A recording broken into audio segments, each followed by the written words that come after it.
Ladies and gentlemen, welcome back to the National Wrestling Shooters. Cody here, shoot from him as always, and tonight we're back on the Raw Rebound. Took a bit, took a break last week from doing the Raw Rebound and the SmackDown discussion.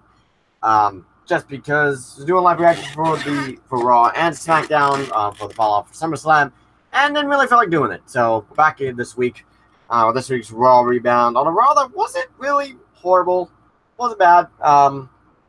Had some great action. A questionable thing happened, and then an alliance was formed at the very end. We open up with Roman Reigns. He comes out and says he told Braun he'd be waiting in the ring at about 8 p.m.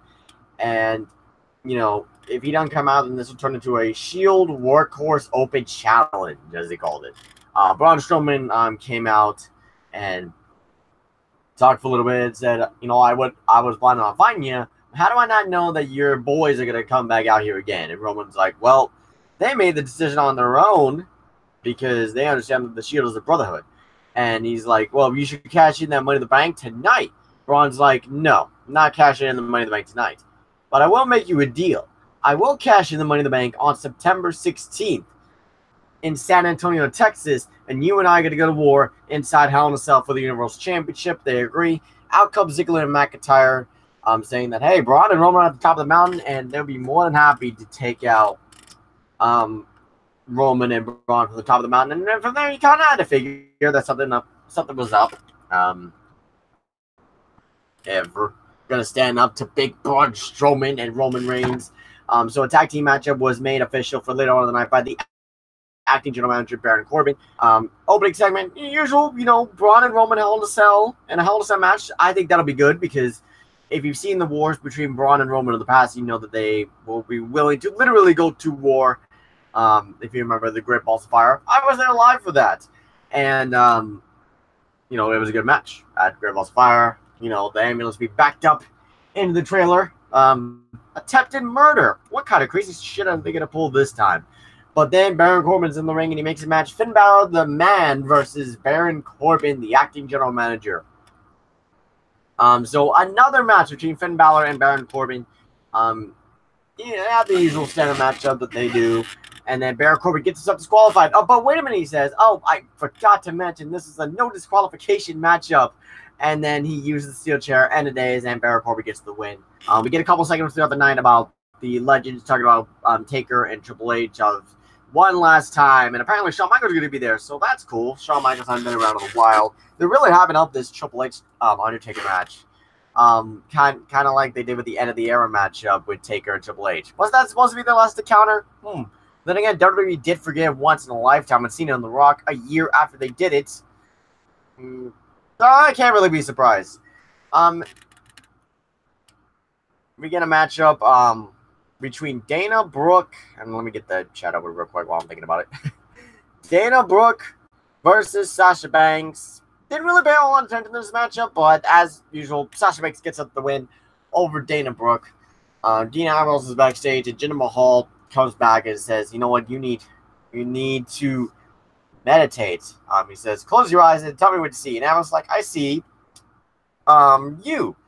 And I see me beating you up. And get out of my face. And Jinder leaves, which sets up a matchup for later on in the night between Jinder Mahal and Dean Ambrose.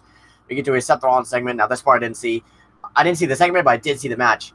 And Kevin Owens came out. We have an Intercontinental Championship matchup made from an open challenge. I'm pretty sure Kevin Owens got a big pop because Canada. We have a hell of a matchup for the Intercontinental Championship. Seth Rollins picks up the victory against Kevin Owens. And Kevin Owens, back from commercial break, says he quit. Please tell me that's part of a storyline.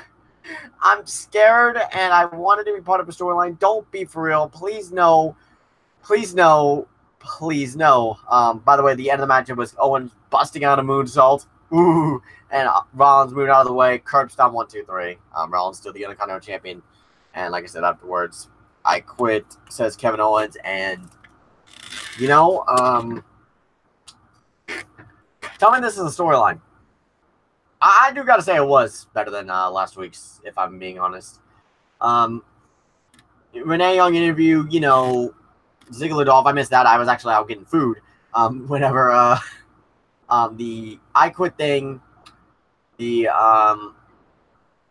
Renee interviewing Dolph, and B Team versus Revival. I came back whenever the Revival were doing their post-match victory promo, so I came to comment on the B Team versus the Revival matchup. But Revival have got a tag team championship matchup to look forward to next week on Raw, along with something else that we'll talk about a little bit later on.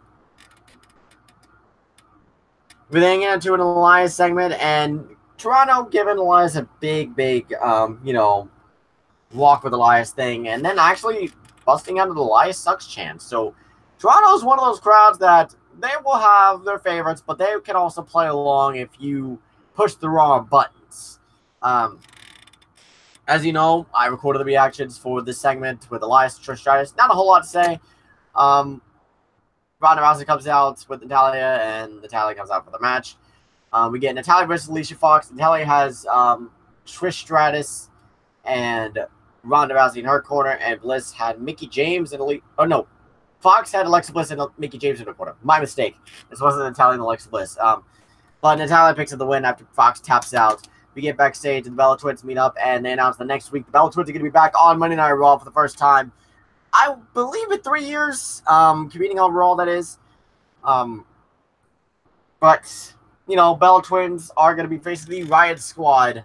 I think this is going to end up leading to the Revolution. I've heard it's going to be Ronda Rousey and Nikki Bella. I don't want to see that match, and I heard it's going to be the main event. I don't want that to main event Evolution. But do what they want to do at the end of the day. But Bobby Lashley's up next after a segment where, he needs a masseuse. So then Bobby Lashley comes in and he's like, you need a masseuse? You've been sore from last week? Corbin's like, man, you know what? I didn't forget about you. You've got a match coming up next. Go to the ring. I'll figure out your opponent in a little bit.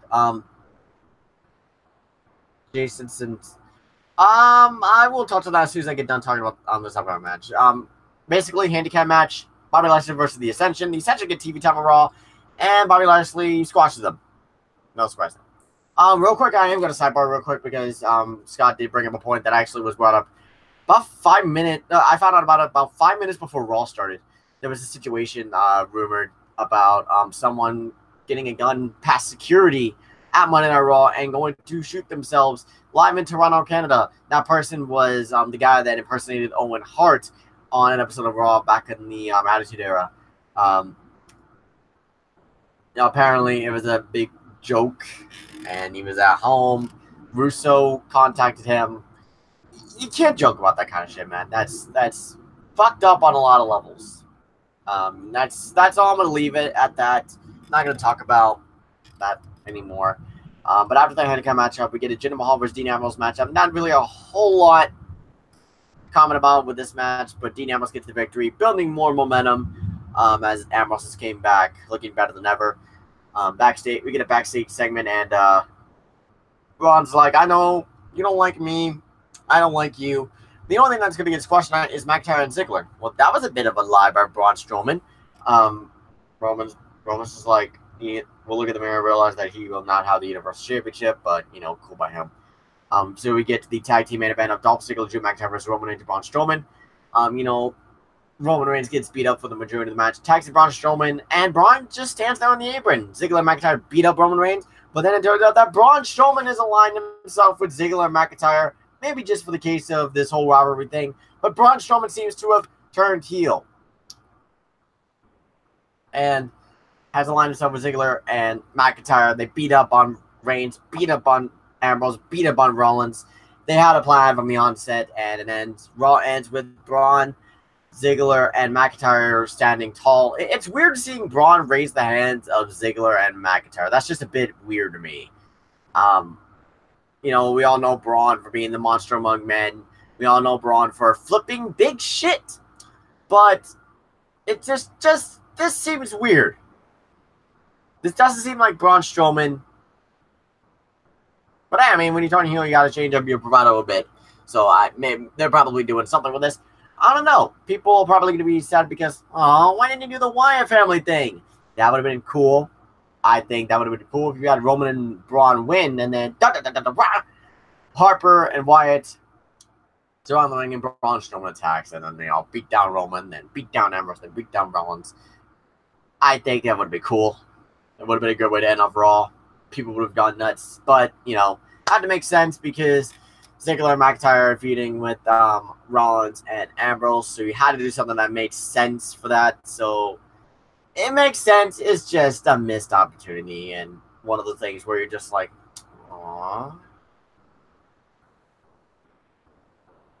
Monster. Heel, no face, no monster. Yeah.